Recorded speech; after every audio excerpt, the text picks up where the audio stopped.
천지를 뒤흔드는 대자연의 거친 숨결 나이아가라.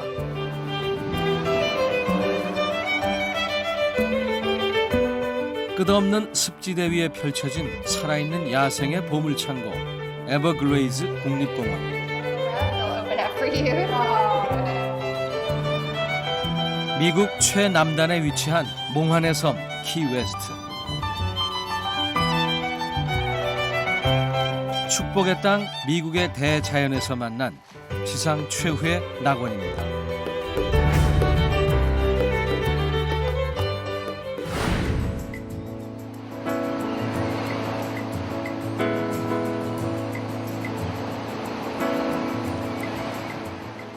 나이아가라는 원주민어로 천둥소리라는 뜻입니다. 마치 거대한 성체처럼 맹렬하고 힘차게 떨어지는 물기둥은 그저 바라보는 것만으로 심장이 떨리는 듯한 전율을 느끼게 합니다.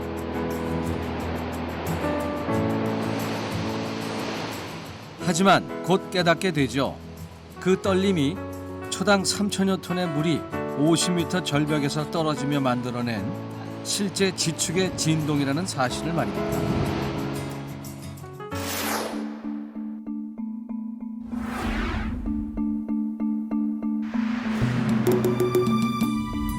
나이아가라 폭포는 캐나다 온타리오주와 미국 뉴욕주 사이에 걸쳐 있는 대폭포입니다.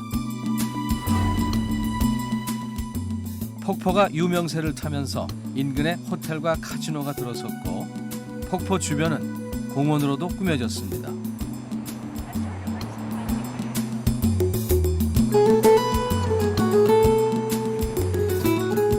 해마다 1,200만 명의 관광객들이 나이아가라의 놀라운 풍경을 감상하기 위해 이곳을 찾고 있습니다.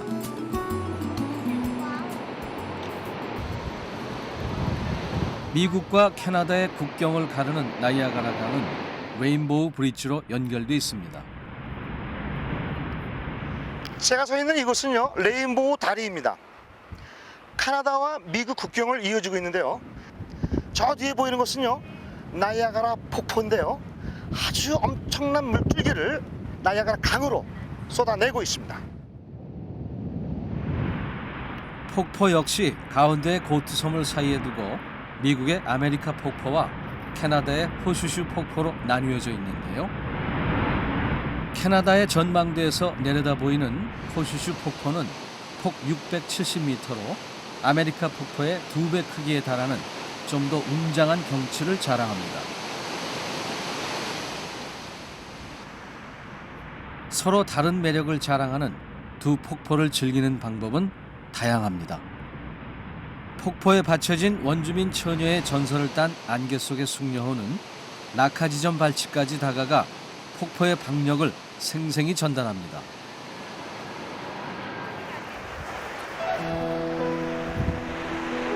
절벽 가까이 위치한 전망대에서 몽환적으로 피어오르는 물안개를 감상하는 방법도 있습니다.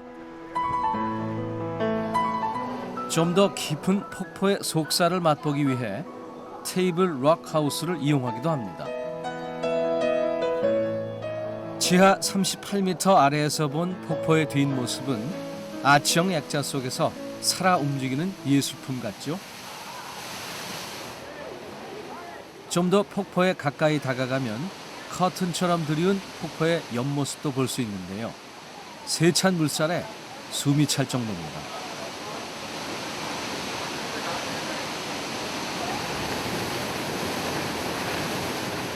우레 같은 폭포수에 몸을 내맡기면 빨려들 듯 웅장한 물기둥에 온몸을 흠뻑 적십니다. We come here fairly often. We like coming to see here. And in fact, my wife and I we were engaged here. Was it 12 years ago now? 98, yeah, 1998. So yeah, it's been a good place for us. 웨딩 촬영지로도 인기인데요. 이곳에서 신혼을 보내게 되면 폭포수처럼 힘차고 영원하게 사랑이 이어진다고 합니다. 이 작은 교회는 폭포 주변의 또 다른 명소인데요. 세계에서 가장 작은 교회라는 이름답게 정말 아담합니다.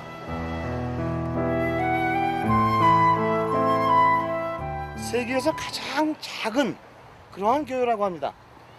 성인이 한 7명 정도, 8명 정도 앉을 수 있는 그러한 크기의 교회입니다.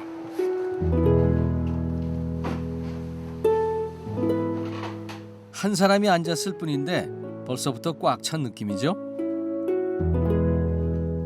장난감 집처럼 작아도 제단이나 십자가 등 있을 건 다 있습니다. 한국인 관광객들도 이곳을 그냥 지나치지 못했던 것 같네요.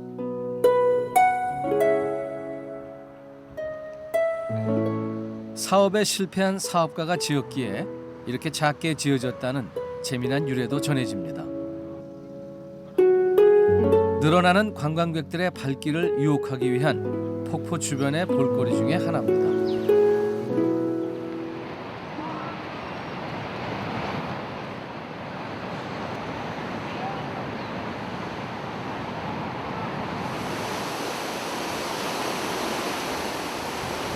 폭포의 상류로 거슬러 올라가면 돌연 거칠게 변하는 폭포가 믿기지 않을 만큼 유유히 흐르는 나이아가라 강을 만날 수 있습니다.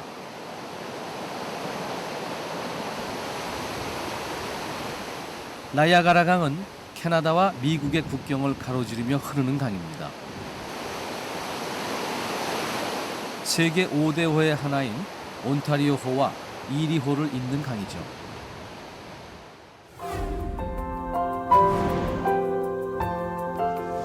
이리호에서 56km를 거슬러 올라간 나이아가라 강의 물길은 온타리오 호수까지 흘러들어갑니다.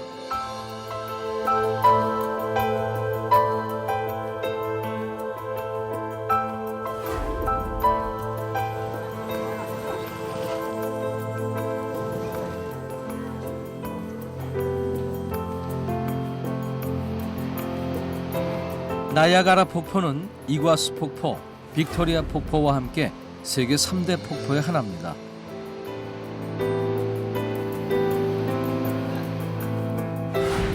(1678년) 천둥소리의 근원을 찾던 프랑스 선교사 헤네핑에 의해 발견된 이후 1800년대에 본격적으로 개발되며 나이아가라는 미국의 보석으로 자리 잡았습니다.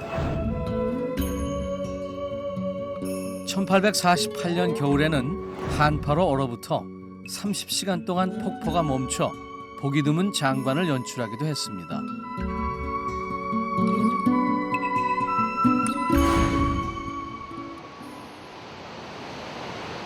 폭포의 하부 지층은 연한 이파남과 사암으로 구성되어 있는데요.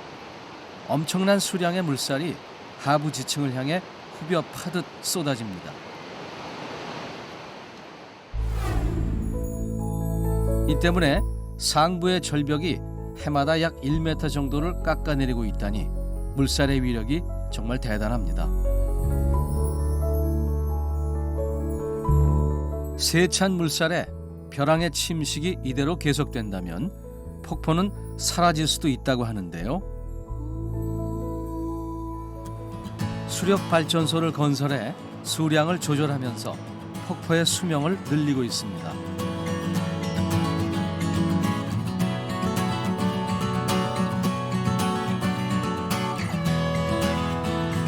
환경을 파괴하는 개발이 아닌 환경을 살리기 위한 개발로 자연과의 공존을 성공적으로 이뤄내고 있는 셈입니다.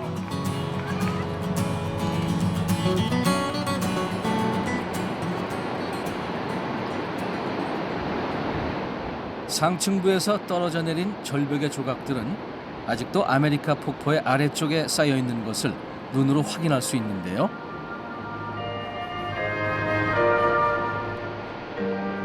폭포수가 흘러내리며 작은 계곡을 이루고 있습니다.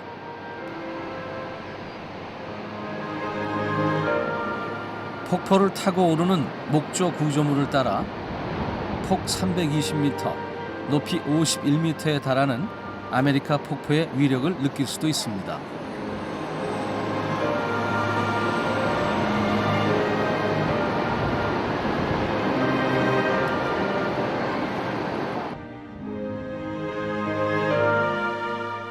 해가 저물면서 화려해진 야경은 황홀감을 더합니다.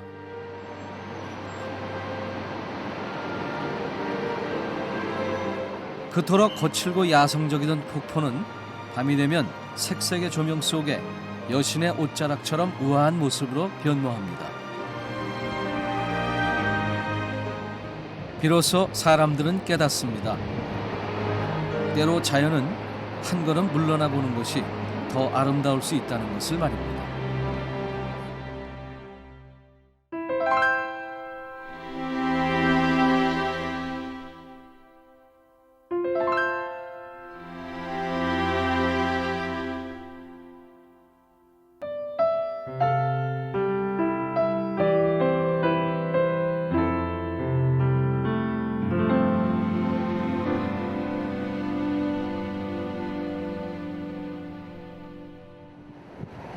도시 전체가 자연 속에 녹아든 미국 남부의 또 다른 도시로 향합니다.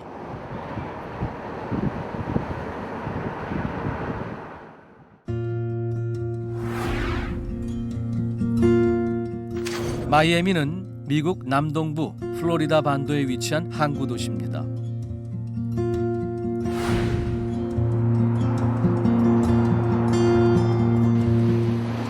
달콤한 물의 도시 마이애미는 코발트빛 바다와 황금 해안, 열대의 야자수가 어우러져 남국의 낭만을 완성합니다.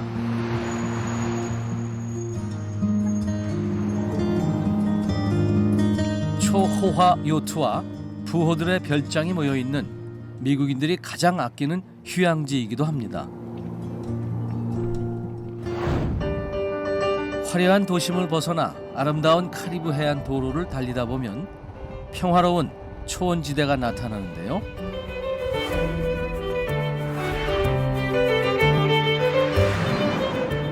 바로 마이애미 남서쪽에 위치한 에버글레이즈 국립공원입니다. 플로리다 반도 중앙의 거대 민물 호수 오키초비에서 흘러나온 물은 넓은 늪지대를 적시고 바다로 흘러드는데요.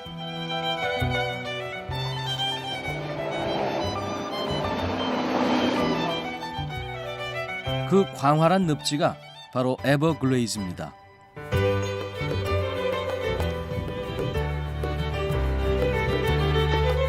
아열대성 기후로 인한 다양한 식생은 에버글레이즈만의 독특한 생태계를 이루고 있습니다.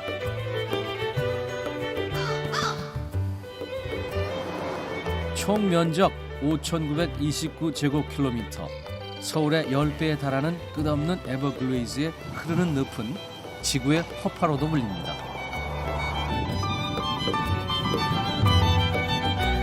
지상에서 가장 다양한 생물종이 서식하며 특히 새들의 낙원을 이루고 있습니다. 이곳을 1979년 유네스코는 세계 자연유산으로 선정했습니다.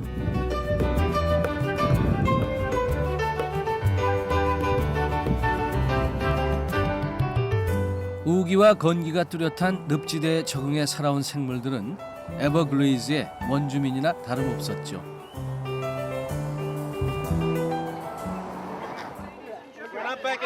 하지만 20년간의 무분별한 개발로 인해 생태계는 파괴됐고 습지가 절반으로 줄면서 수많은 동식물들이 위기에 처했습니다.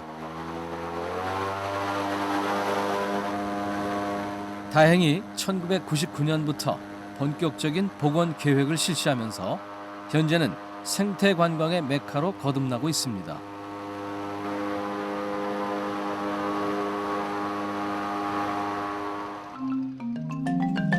방문객들에게 가장 인기를 끄는 것은 바로 플라잉 보트를 타고 늪지대를 뒤덮은 야생 악어를 감상하는 것입니다.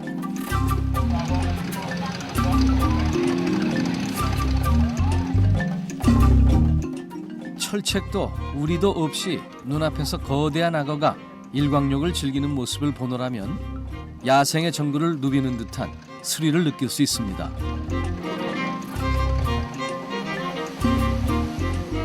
야생의 악어가 불안하다면 인근 악어 농장에서 색다른 관광을 즐길 수도 있습니다. 한때 에버글레이즈의 악어들은 무분별한 포획으로 멸종 위기에 처했지만 포획 금지법을 실시하고 악어를 사육하는 악어 농장들이 여럿 생기며 지금은 에버글레이즈의 상징으로 떠올랐습니다.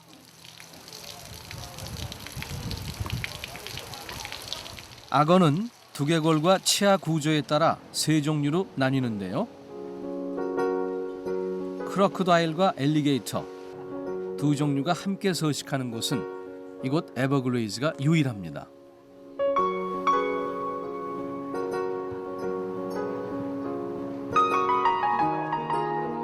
다 자란 악어는 성인 남성의 2배 크기지만 새끼 악어는 한 손에 들어올 만큼 정말 작죠. 스릴 넘치는 악어 쇼가 펼쳐지는데요. 저러다 다치지는 않을까요? 조마조마하게 쇼를 지켜보는 사람들. 물속에서 손을 흔드는 악어는 귀여울 정도인데요. 악어와의 목숨을 건 키스, 사육사의 용기가 대단하네요. Things that we actually do with the alligators are really the natural responses anyway, so it's more like training the people, getting the show down right, getting our procedures down right, but the animals themselves are relatively untrained, they kind of do their own thing, so. Yeah, you can do the same thing in the wild with a wild alligator that you would do here. It's just you wouldn't be able to see it, obviously, without the viewing window, so. Take a deep breath.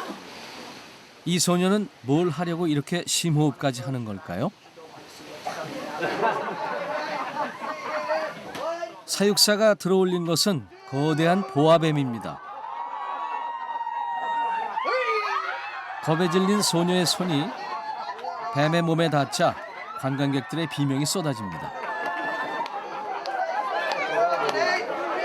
이 명장면을 사진으로 남기지 않을 수는 없겠죠. Look way up there to the top. 뱀을 칭칭 휘감은 채 굳어버린 소녀. 정말 잊을 수 없는 추억이 되겠네요.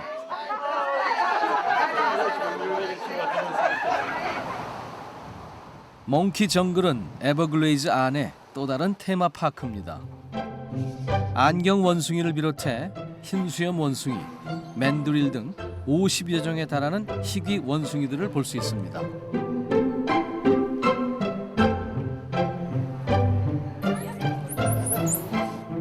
독특하게도 철장 속에 있는 관광객들을 원숭이들이 자유롭게 활보하며 구경할 수 있게 돼 있는데요. 사람이 동물을 구경하는 게 아니고 동물이 사람을 구경하는 셈이네요.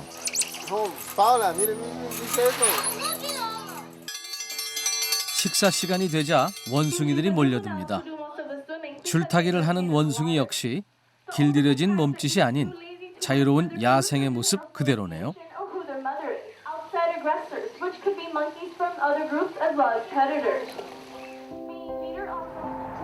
아열대 기후가 키워낸 진기한 열대소와 화려한 빛깔의 열대 조류가 어우러진 모습은 마치 동물의 왕국에 있는 듯합니다. 인간이 이들과의 공존을 꿈꾸는 한 에버글레이즈는 영원한 야생의 낙원으로 남을 것입니다. The entire site was built sustainably, really green. No fertilizer, no pesticides, no chemicals. I would feel comfortable bringing my children in here and letting them play. They're not going to sit on fertilizer. They're not going to touch something that's been sprayed with a pesticide. It's safer for our visitors and it's safer for our animals.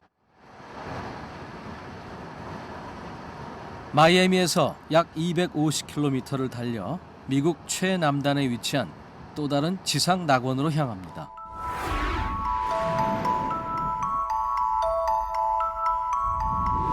플로리다 열도의 가장 마지막 섬 키웨스트에 다다르려면 섬과 섬을 잇는 42개의 다리를 건너야만 합니다. 키웨스트에 연결된 세븐마일 브릿지가 유명해진 건 영화 트루 라이즈 때문입니다. 숨막히는 자동차 추격전 도중 거대한 다리가 파괴되는 장면은 영화 최고의 하이라이트죠.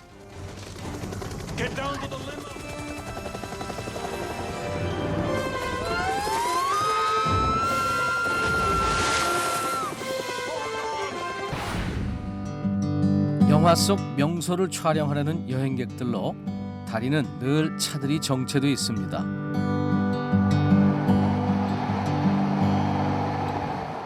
플로리다 반도에서 시작된 160km의 긴 도로를 지나 키웨스트에 다다르면 1번 도로의 표지판이 미국의 끝임을 알립니다.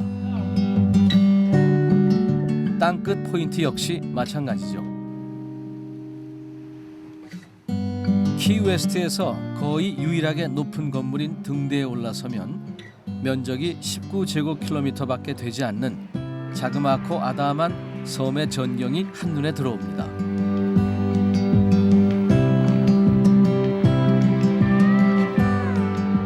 고층 건물 하나 없이 푸근한 목재 고택들로 이루어진 마을은 한 폭의 유화처럼 인상적입니다. 스페인의 식민지였던 역사 때문인지 고풍스러운 유럽풍의 분위기도 물씬 풍기죠.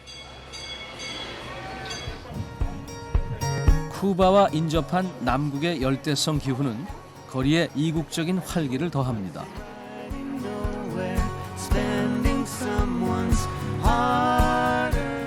사람들은 가벼운 차림으로 햇볕에 건강하게 그을린 몸을 드러낸 채 여행객들을 반깁니다.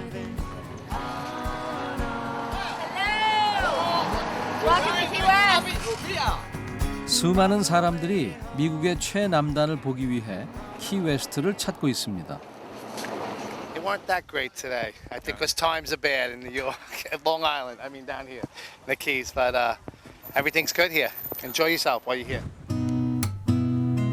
아열대의 파라다이스, 미국의 땅끝, 유럽과 라틴의 향기가 어우러진 풍요로운 휴양지. 키웨스트는 미국인들이 가장 사랑하는 3대 명소 중 하나입니다.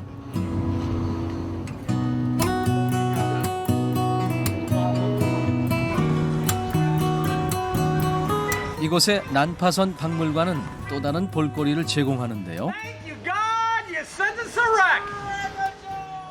해적을 연상시키는 가이드의 유쾌한 복장이 재밌네요.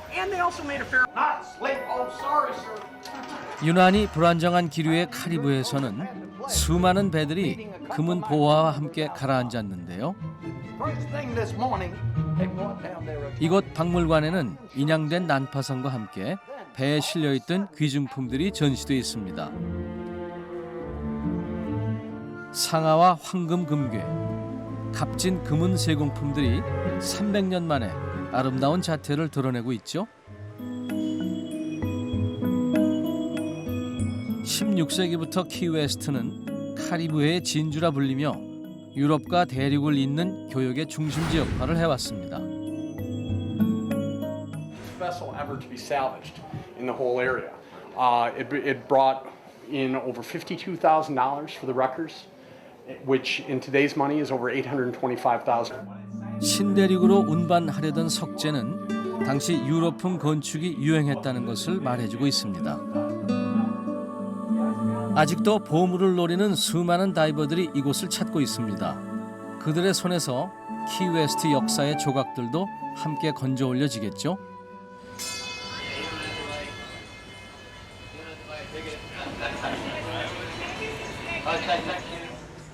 서로 다른 이유에 끌려 키웨스트에 왔어도 관광객들이 빼놓지 않고 들리는 곳이 있습니다.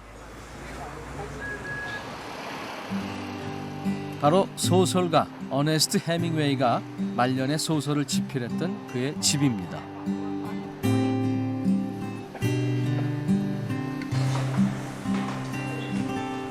이 수많은 관광객들은 그의 명성을 말해주고 있죠. 인간의 비극을 주로 다뤘던 해밍웨이는 노인과 바다로 1954년 노벨 문학상을 수상한 20세기 미국의 대문호입니다.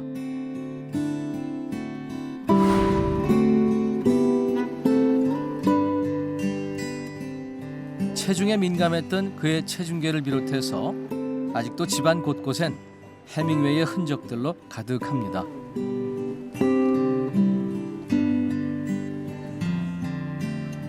생전에는 스노우볼이라는 발가락이 7개인 희귀한 고양이와 함께 살았다고 전해지는데요.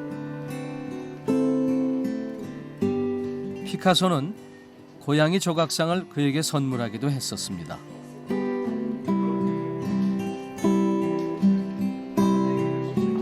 집 이곳저곳을 거니는 스노우볼의 후손들도 빼놓을 수 없는 볼거리입니다.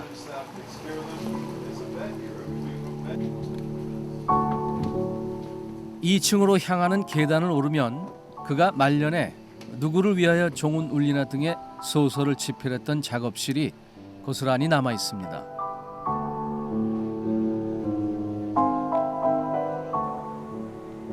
가혹한 현실에 맞서 불굴의 의지를 발휘했던 그의 소설 속 주인공들과 달리 해밍웨이 자신은 그렇지 못했습니다.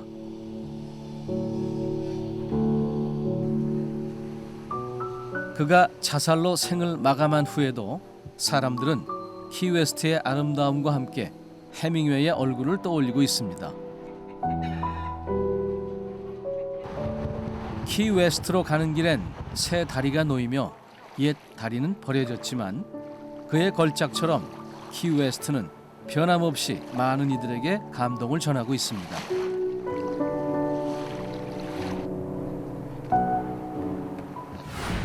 황금을 찾아 신대륙을 개척한 미국인들이 이곳의 대자연이 보석보다 귀한 선물임을 깨닫게 된 건 그리 오래되지 않은 일입니다. 축복의 대지가 보여주는 자연의 파노라마는 평생 잊을 수 없는 장관입니다.